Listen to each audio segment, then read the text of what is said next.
Sa Matthew chapter 4, ay makikita po natin yung temptation na binigay ng demonyo sa ating Panginoong Jesus. At makikita po natin dito ang isang napakagandang karakter ng Panginoon na maaari natin gawing huwaran, modelo, standard sa ating buhay.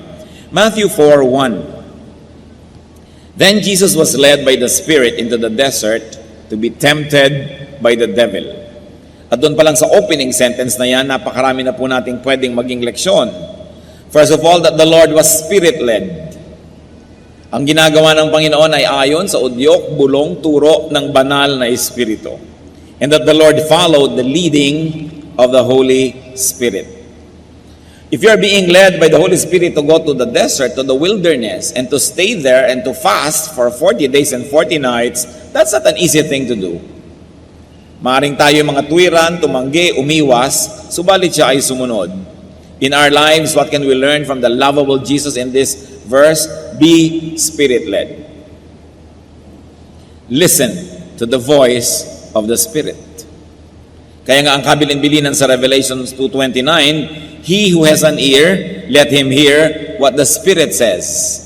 Pakinggan ang inuudyok, ibinubulong ng Espiritu. We must be spirit sensitive.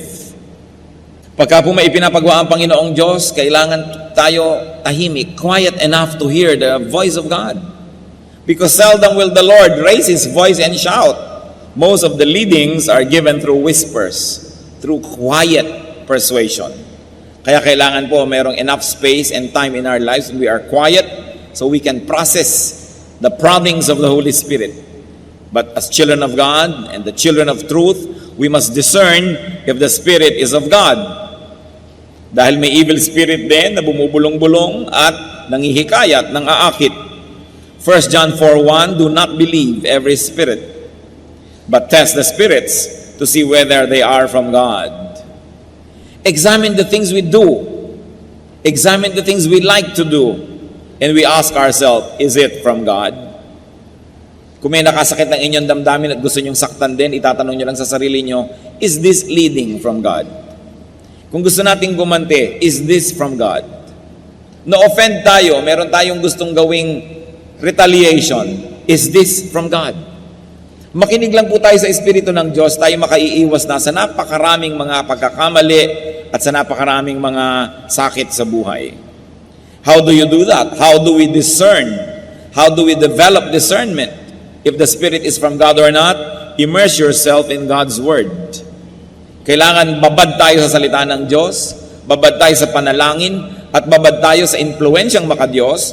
Nagkakaroon tayo ng napaka-sensitive spirit that we will discern if the Spirit is from God or not. Because it is the Word of God that will confirm or deny the source of a message. Kaya kung puro tayo emosyon, puro kanta, puro talon, puro sayaw, pagkatapos walang pag-aaral ng salita ng Diyos, nagiging emosyonal lang tayo, ang mangyayari, tayo maaaring paglaruan ng ating damdamin, nagkakaroon ng maraming bukas na pintos para sa pandaraya ng mga masasamang espiritu, akala tuloy maging ng anak ng Diyos, ang sinusunod nila ay Diyos, yun pala hindi na. Every spiritual activity must be based on and tempered by the Word of God. By an intelligent study of the Word of God. Hindi puro emosyon. So be led by God's Spirit, not by a bad spirit. Ituloy po natin ang pagbabasa ng chapter 4 ng Matthew, this time verses 2 to 4. After fasting 40 days and 40 nights, he was hungry. The tempter came to him and said, if you are the Son of God, tell these stones to become bread. Jesus answered, it is written, man does not live on bread alone, but on every word that comes from the mouth of God. So the Lord transcended his physical need and want and condition and resisted the temptation of food. Sa biglang tingin, ano ba naman ang masama na yung bato ay gawin nga niyang tinapay, gutom siya, pero what would have happened? Mahuhulog siya sa patibong ni Satanas. He would play the game by the rules of Satan at hindi siya nadaya. Para hindi po tayo madaya, we can learn from the Lord Jesus. Transcend your physical, your present, your temporary situation. Yung atin pong panandali ang mga hirap, gutom, pangamba, pagdurusa, lungkot, huwag nating payagan yan na maging entry point ng pandaraya ni Satanas. Nothing is forever, not even sorrow, not even discomfort, not even problems. Pero pagka tayo nawawala ng pag-asa, yun ang mahirap. Kasi pag wala na tayong pag-asa, humihiram na tayo kay Satanas ng mga pamamaraan para malutas ang ating kalagayan. Pero kung meron tayong inaasahan, alam nating kailangan ay magpakatatag ako, mananatili ako sa tama, sa makadiyos, matatapos din ito dahil may inaasahan ako na wakas nito. And Jesus is our hope. No matter how difficult the situation, do not receive anything from the devil, though it might be what you need. And very especially, though it might be what you want. Do not receive money, or fame, or glory, or pleasure from Satan, though you may want it. Because God wants you well, God wants you prosperous, God wants you all right. May panahon, dapat lang lampasan natin yung mga pagsubok, dapat nating lampasan yung mga panandali, ang mga hirap, at sa dulo no, nandun ang mga kamay ng Panginoong nakaabang para tayo yakapin at tayo'y tanggapin. Huwag tatanggap ng anuman kay Satan. Meron tayong pangangailangan, si Satan ang nag-aalok na ibigay ito, huwag tanggapin. Sapagkat si Satanas ay hindi mabuti, hindi siya nagbibigay. Pagka meron niyang parang ibinigay, ang laki ng bawi. John 10:10, the Lord said, the thief, referring to Satan, comes only to steal and kill and destroy. Wala siyang ibinibigay na mabuti. Pero syempre, ang ibibigay niyang lason, sugar-coated. Ang ibibigay niyang kasinungalingan will come dressed as truth. So be very discerning and do not be swayed by your temporary need to the point that you will hurt your eternity. So, tinukso ni Satanas ang Panginoon. Kung Diyos ka talaga, kung ikaw talaga yung akala mo at sinasabi mong ikaw, ba't di ka maghimala? Gawin mong tinapay ang mga bato. But the Lord responded to the situation, to the issue, to the offer with a verse. Sabi niya, man does not live by bread alone. Hindi siya nakipagtalo. Ang isinagot niya, salita ng Diyos, nakasulat sa Biblia, kaya hindi pwedeng makipagtalo si Satanas. Pwede lang makipagtalo si Satanas sa sarili nating karunungan, sa sarili nating pangangatwiran. But when you quote the Word of God is powerful, that Satan has no choice but to submit to it. Psalm 119:42, I will answer the one who taunts me, for I trust in your word. And the answer is God's word. What can be learned, brother and sister? Respond with a verse. When people taunt you, when people give you temptation, pag ginagalit ka ng tao, tinutokso ka ng tao, ang sagot mo, verse. Sabihin mo man sa kanya yon o sa loob-loob mo lang, ang mahalaga, verse. That's why it's important to memorize verses. We should memorize the Word of God. Tiyakin nyo lamang po na ang inyong interpretation at application ay hindi self-serving. Kasi meron naman talaga nagko-quote ng verse pero baluktot para lamang palakasin ang kanyang depensa, para lamang magmatigas sa kanyang gustong sabihin at gawin. Pero ang sabi ng Psalm 119, verse 11, I have hidden your word in my heart, that I might not sin against you. At kung sa puso nakatanim ang salita ng Diyos, paano mag-uugat doon ng kasalanan? May naunang nakatanim. Kung sa utak natin, sa ating isip, ay nandun na ang salita ng Diyos, naunahan na niya yung masama, paano pa makapaghahari ang masama doon? Meron ng nakalagay na nakabutihan doon. Kaya ang mahalaga, alamin, isaulo ang salita ng Diyos. So, no argument, the devil dropped the issue and just opened another issue. Matthew 4:5-7. Then the devil took him into the holy city and had him stand on the highest point of the temple. If you are the Son of God, he said, throw yourself down, for it is written, he will command his angels concerning you, and they will lift you up in their hands, so that you will not strike your foot against a stone. Jesus answered him, it is also written, do not put the Lord your God to the test. Ang temple po sa Israel ay nasa isang gilid ng syudad. May 4 na pader, 4 na dingding na makapal at mataas ang syudad. Doon sa isang sulok noon, sa isang gilid, nandun ang temple. At doon sa gilid na yon, napakataas ng bangin. Doon sa ibang mga side, pwede kayong lumabas ng wall at maglakad patungo sa iba't ibang direksyon. Pero itong side where the temple is, or where the temple was, ang gilid niya bangin na napakalalim na. Kaya pagka nahulog kayo mula sa templo, napakalalim na inyong kahuhulugan. So dinala pa ni Satanas si Lord doon sa ibabaw ng pinakamataas na bahagi ng templo at pinatingin doon sa bangin at sabi, kung ikaw nga anak ng Diyos, tumalon ka. Di ba? Sabi sa Biblia, eto, nagkukot na sa Biblia si Satanas. Kaya hindi lahat ng nagkukot sa Biblia ay galing sa Diyos. Tatandaan nyo yan. Dahil mali ang paggamit ng quotation. Sabi sa Biblia ay hindi ka papabayaan ng langit, sasaluhin ka ng mga anghel, ni hindi sasayad sa mga bato ang iyong paa. O talon na, patunayan mo kung sino ka. At ang sabi ng Panginoon, do not put the Lord your God to the test. It is also written. Nag-quote na naman ang Panginoon sa Biblia. So the Lord did not walk into a trap. The Lord did not call the dare. The Lord did not prove Himself. And the Lord did not allow Himself to be measured by Satan's standards. Napakarami po sa mga tao ang dapat matuto dito dahil marami tayong pinapasok na gulo dahil lang tayo natutuksong patunayan kung sino nga tayo. O kung talagang matapang ka, kung maunang manuntok, o kung talagang magaling ka, gawin mo ito. Kung talagang matibay ang dibdib mo, itong unahin mong gawin. Kaya tuloy nagkakagulo ang mundo. Pero sabi ni Lord, it is also written, huwag mong bibigyan ng ganitong uri ng mga test ang iyong Diyos. Huwag po tayo mga kapatid papasok sa mga tukso, sa mga trap.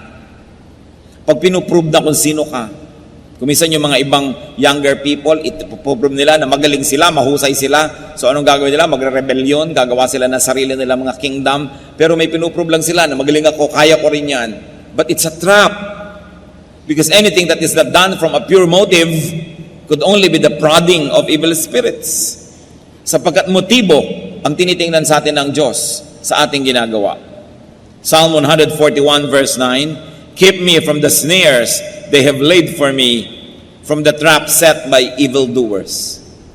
Iiwas niyo po ako sa mga patibong, sa mga bitag.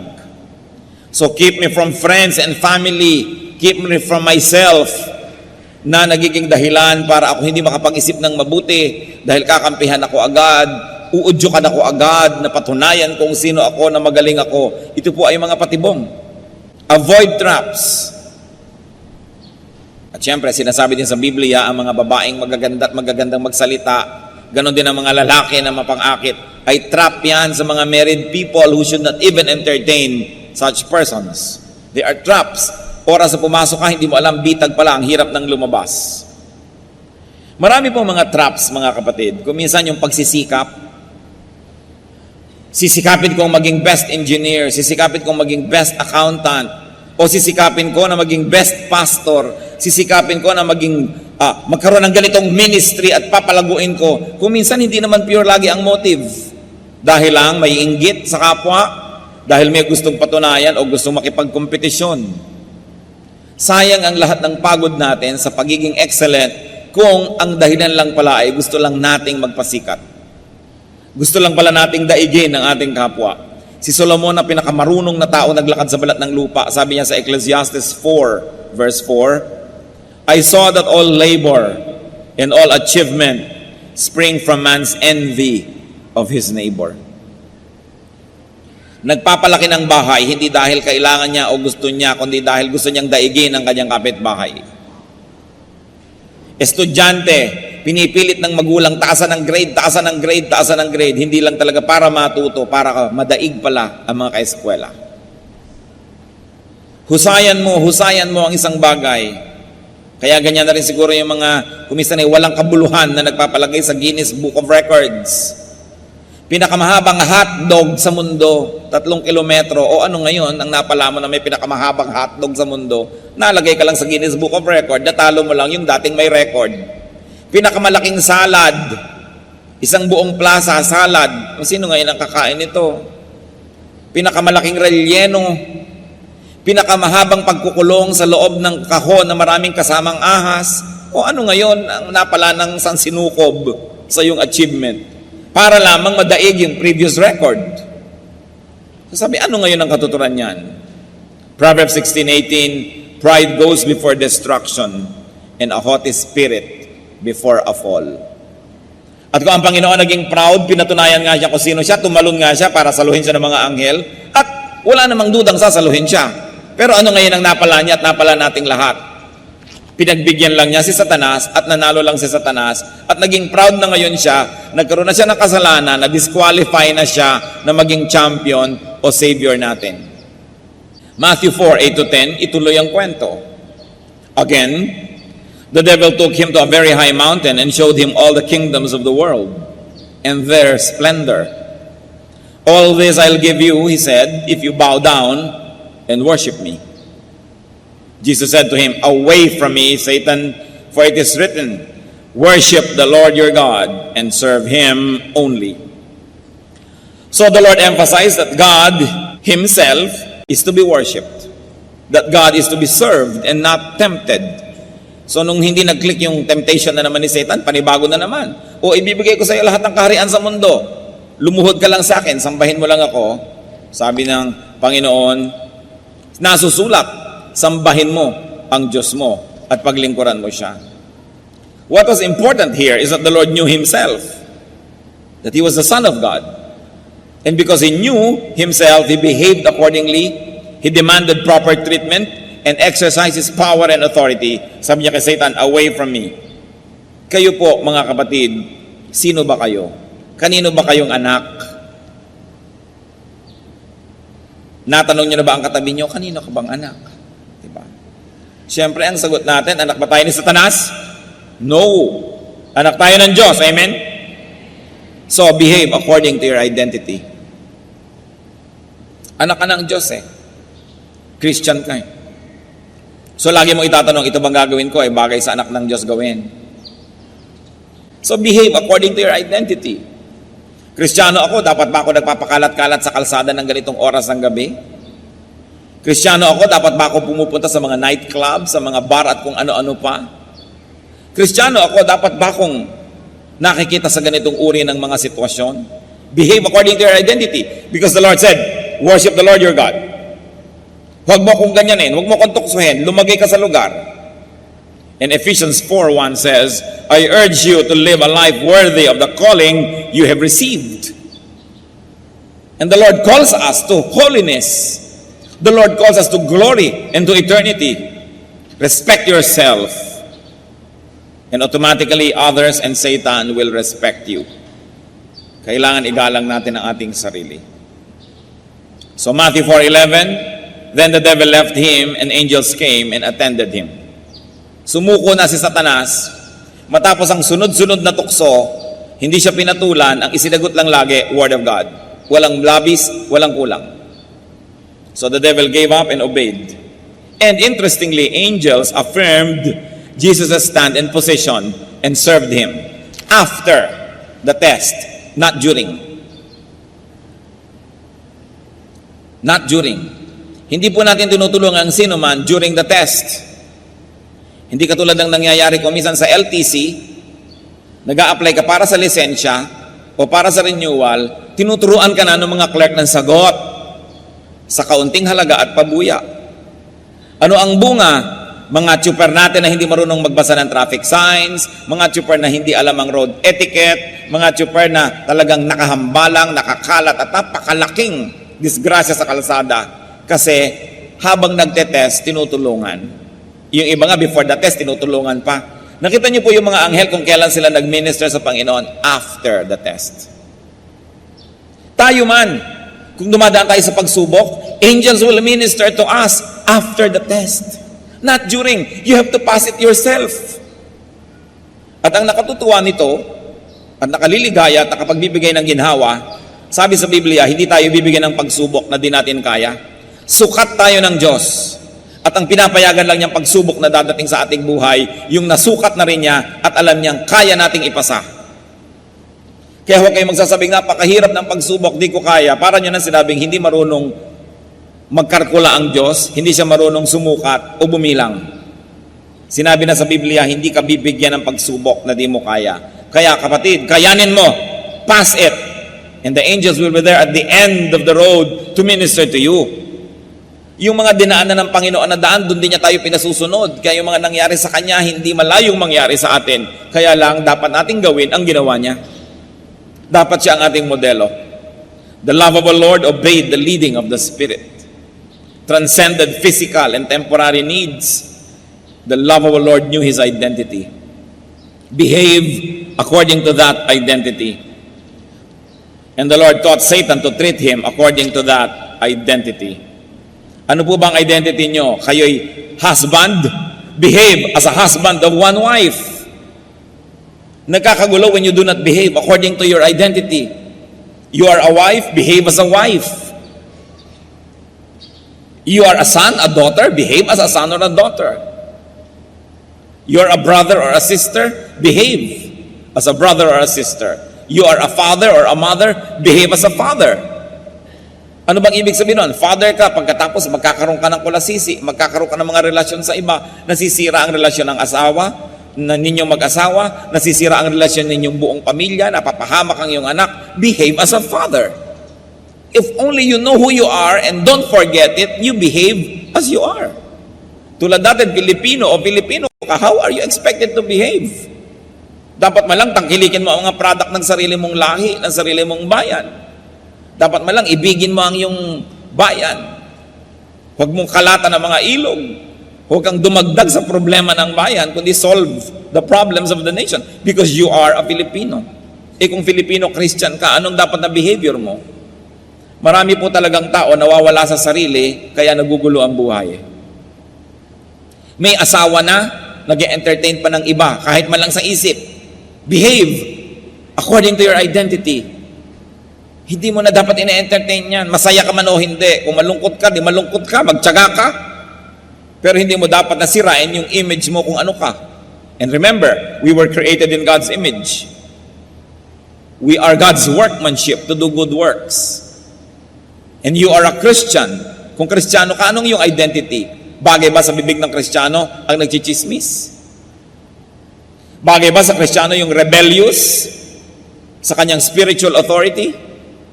Bagay ba sa Kristiyano yung namimintas? Bagay ba sa Kristiyano yung kung sino ang kumupkup sa'yo, nag-alaga sa'yo, nagpakain sa'yo, bigla mong tutuklawin? At pagkatapos, pagsasalitaan mo ng masasakit at masasama para lang magmukha kang mabuti at martir, kaawaan at tulungan ng iba? Bagay ba yon sa bibig ng Kristiyano? Bagay ba sa mga Kristiyano na nagsusuporta sa mali?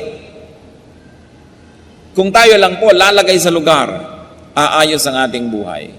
Teacher ka, bagay ba sa teacher ang hindi nagtuturo, hindi naghahanda ng lesson plan? Estudyante ka, bagay ba sa estudyante hindi nag-aaral? The Lord did not forget who He was. Sabi niya kay Satan, worship the Lord your God. Lumagay ka sa lugar. So the love of the Lord kept His argumentations with the devil to the minimum. Few words and to the Word of God for our benefit. And thank God, He knew how to suspend pleasure and comfort, relief and satisfaction. Many people are deceived and trapped when they seek immediate pleasures. Hindi makapaghintay, minamadali ang panahon. Assistant pa lang, hindi maghintay, gusto agad siya ang maging top person. Tinetrain pa lang, hindi makapaghintay, gusto agad agawin ng kapangyarihan. Dapat ang tao marunong maghintay. And especially to deny ourselves instant gratification if in the long run it would be disastrous. Hebrews 11:24 to 25.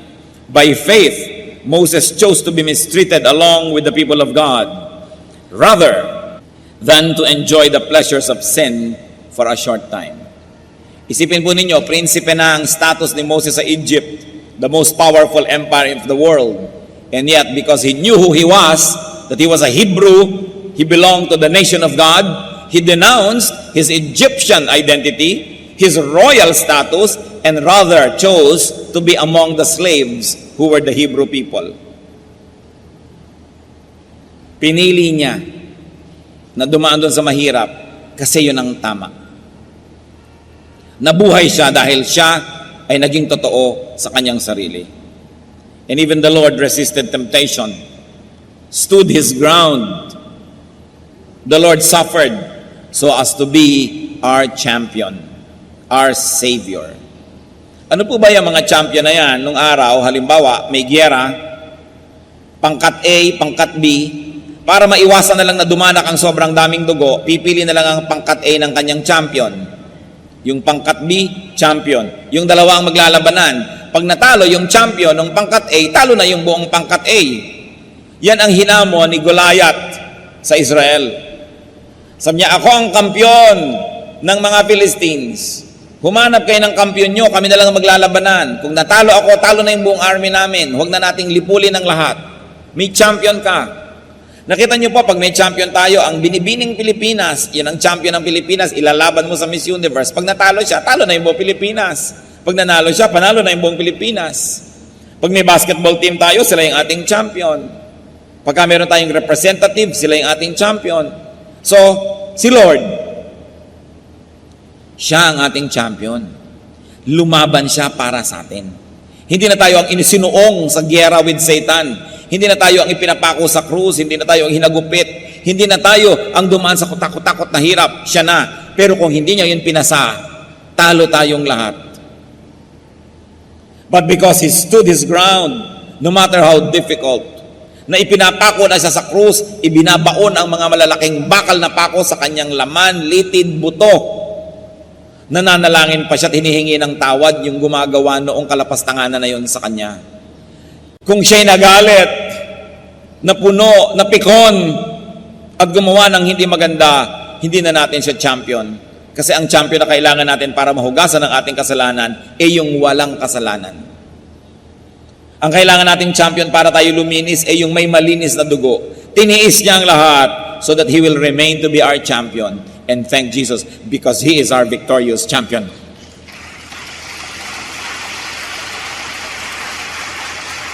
Yun pa lang dapat na nating ibigin ang Panginoon eh. Gaano karaming tatay, champion ng pamilya nila, pero nung dumaang kekembot-kembot, bumigay. Ang sweldo na pabigay sa iba. Nagdusa ang pamilya. Gaano karaming mga anak, champion ng kanilang pamilya sa school. Ang glory niya, glory ng pamilya. Ang kahihiyan niya, kahihiyan ng pamilya. Tapos may nag-alok ng drugs, nag-drugs. May nag-alok ng kabalbalan, ginawa yung kabalbalan. Napahiya, nasaktan ng buong pamilya. Talo. Champions tayo ng ating maliliit na mundo. Pero pwede tayong magwagi dahil yung champion ng malaking mundo natin, si Kristo, nagwagi na siya. Hebrews 4:15. For we do not have a high priest who is unable to sympathize with our weaknesses, but we have one who has been tempted in every way, just as we are, yet was without sin. Huwag niyong sasabihin, sapagkat ako'y tao lamang. Sapagkat kaya nga ang Diyos ay nagkatawang tao, para niya, pakita sa atin, na kahit siya'y nagkatawang tao, hinarap niya, at nagpakatibay siya sa harap ng mga tukso para meron tayong modelo na pwedeng tularan. 1 Corinthians 15:57, thanks be to God, He gives us the victory through our Lord Jesus Christ. Hindi pagkatalo, hindi kahihiyan ang dinala sa atin ng Panginoong Yesus. Karangalan, tagumpay. So when tempted, remember, learn from, and be like Jesus. Siya ang alalahanin. And remember this, you are and you can be someone's champion. I remember another line from the poetry of J.D. Drilon Jr. Alam niyo po yung tula ni J.D. Drilon Jr., one word per line, walang mga tuldok, walang mga comma, walang punctuation marks. At ito inspirasyon, yung ideya nung siya po ay isang sundalo, padala ng Pilipinas sa Korea. Nung araw, tinulungan lang natin yung Korea. Ayan, nalampasan na tayo dahil sila ay makabayan. Meron silang digmaan, nagpadala ang Pilipinas sa mga hukubo, napadala doon si J.D. Drilon Jr. At nung nasa loob siya ng foxhole, nakikipagbarilan doon sa mga ibang kalaban sa kabilang foxhole, sabi niya, we are at war because elsewhere, our leaders failed to make the peace. Yon. Nandito tayo sa foxhole na to, namamatay at pumapatay, nakikidigma, nahihirapan, Kasi ang mga champion natin, yung mga leaders na nag-usap, na bigo, na mag-usap ng mabuti, nagyera silang dalawang leader, tamay tayong lahat. Sa pagkakamali ng isang leader, nadadamay ang isang buong bansa. Sa pagkakamali ng isang religious leader, nadadamay ang buong kongregasyon. Sa pagkakamali ng isang ama o ina, nadadamay ang buong pamilya. Ganon din sa anak. We are at war because elsewhere our leaders failed to make the peace. But whenever we can be victorious, we can say we are victorious because our leader, our champion, Jesus, was able to make the peace. And therefore we are at peace with God through the Lord Jesus Christ. Kaya dapat natin siyang mahalin at pasalamatan. Dapat siya talagang itanghal. Kung hindi lang nga questionable yung igawa siya ng monumento, siya ang dapat igawa talaga. Dahil siya ang tunay nating bayani. Siya ang tunay na tagapagligtas. Dahil nanalo siya, pwede tayong manalo. At dahil tinanggap na niya lahat ng parusa, pwede na tayong hindi parusahan. When people are not able to do what is right, people under them are dragged into suffering. So you are and you can be someone's champion. Do not fall, if only for the sake of others. Dahil marami tayong dadalhin pag tayo'y bumagsak. Thank and love Jesus.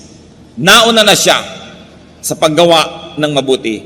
1 John 4:19, we love because He first loved us.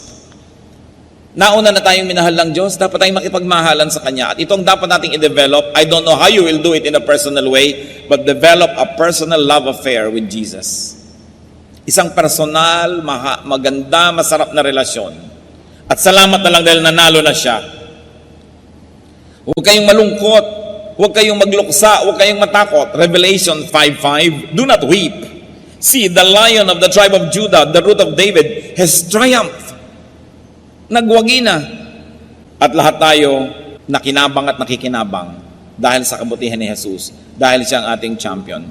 2 Corinthians 5:21, God made Him who had no sin to be sin for us, so that in Him we might become the righteousness of God. Christian, love your hero, love your champion, love your Savior. At paano natin masusuklian ang kabutihan ng Panginoon bilang champion natin? Be a champion to someone. Fight a good fight for the sake of those who believe in you, for the sake of those who trust you, for the sake of those who rely on you. At mas marami tayong taong pinamumunuan o nasasakupan, mas malaki ang ating pananagutan. Jesus is our champion. At ang sabi sa Bible, I can do all things through Christ who gives me strength. Ano po ba ang ating mga hinaharap na mga temptation? Anong mga kahinaan? Pinanghihinaan ba kayo ng loob? Huwag niyong lilimutin kung sino si Jesus at kung sino kayo. Na tayo ay anak ng Diyos. Tayo ang tagapagmana ng Diyos. We should behave accordingly.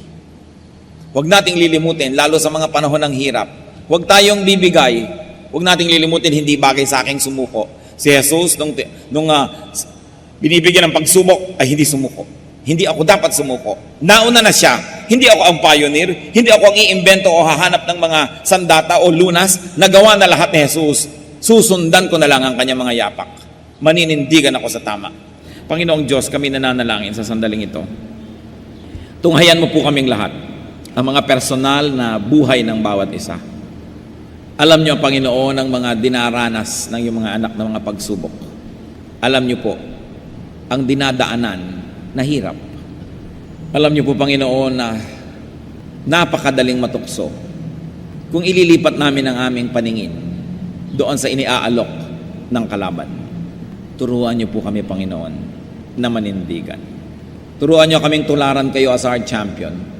Lalong-lalo sa mga anak mong nakikinig na yung salita, na sa kanilang pagbagsak ay maraming madadamay, ituro mo sa aming maging matatag, ituro mo sa aming manindigan, at huwag lilimutin kung sino kami, anak nyo, na hindi kami bagay gumawa ng mga hindi nararapat sa iyong mga anak. Diyos sa langit, aming Ama, kayo na pinagmumula ng lahat ng habag, lahat ng kapangyarihan. Nagpapakumbaba kami at kinikilala na kailangan namin kayo. Kayo ang nakakaalam ng kalagayan ng bawat isang humaharap ng mga pagsubok, mga humaharap pa ng mga hirap, humaharap ng mga bagay na parang hindi kakayanin at talagang hindi kaya kung aasa lang sa sarili. Subalit, Panginoong Jesus, nauna na kayo sa daan na ito. Natawid nyo na ang lahat ng dapat tawirin. Naranasan nyo na ang lahat ng dapat danasin at dinaranas ng iyong mga anak ngayon. Ama, sa pagpapakumbaba na iyong mga anak at ayon sa iyong kapangyarihan at pangako, humihingi ang iyong lingkod. Pagkalooban mo ng himala. Pagkalooban mo, Panginoon, ng kapangyarihan. Pagkalooban mo ng linaw ng isip, tibay ng loob, tapang ng dibdib. At bigyan mo rin ng malakas na katawan na magiging tahanan ng iyong espiritu upang sa ganon makidigma sa masama, manindigan to live victoriously. Salamat, Panginoon, sa iyong mga pangako. Salamat sa iyong salita. Kayo na nakababatid ng bawat detalye ng aming buhay, pagkalooban nyo ng iyong kapangyarihan ngayon ang iyong mga anak. Puspusin mo ng iyong karunungan, ng iyong kabanalan, ng iyong kapangyarihan. Mapagtagumpayan at matawid ang mga tukso, ang mga pagsubok na ngayon ay hinaharap. By your power, O Lord Jesus, because of your blood and because of your name, empower your people who recognize you and recognize their own weakness before you. Empower them, O God, to be champions in their own rights because you are our Lord and you are our champion. People of God, receive from the Lord Jesus what you are asking for and thank Him because when you ask, you receive if you ask in faith.